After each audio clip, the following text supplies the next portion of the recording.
మీరు ఎప్పుడైనా చూసిరో ఏమో, నేను ఎక్కడన్నా కూర్చుంటే, నేను ఒకసారి సెక్రటేరియట్ పోయినా, ముఖ్యమంత్రి గారిని కలవడానికి పోయినా.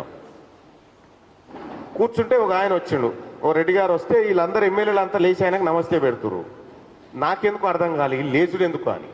నేను మంచిగా కాలు మీద కాలు వేసుకొని కాఫీ తాగుకుంటా కూర్చున్నా. ఆయన నన్ను చూస్తూ ఉంటే, ఏం సంగతి కూర్చోకపోయినా నువ్వు కూడా అని నేను అన్నా ఆయనని. అంటే తీన్మార్ మల్లన్న రెస్పెక్ట్ ఇస్తలేడంటే ఏమి ఇవ్వాలి రెస్పెక్ట్ అంటున్నా. 70 ఏళ్ళ సంది ఇచ్చే ఉన్నాం కదా, ఇప్పుడు తీసుకుంటాం ఇక రెస్పెక్ట్ ఇచ్చుడు లేదని చెప్పిన. అంటే కేవలం మనల్ని ఎట్లా అంటే వాళ్ళు ఏదో పెద్దగా అయినట్టుగా, ఎంతరవై ఇంత పిడికెడు మంది మీరు, ఈ బీసీల ముందు పిడికెడు మంది మీరు, ఈ పిడికెడు మంది ఇంతమందిని శాసిస్తా అంటే చూస్తూ కూర్చుంటాం. తీన్మార్ మల్లన్న చెప్తున్న మాట ఒకటి గుర్తుపెట్టుకోండి, ఈ తెలంగాణ రాష్ట్రంలో ఈ బీసీల ఓట్లు లేకపోతే కనీసం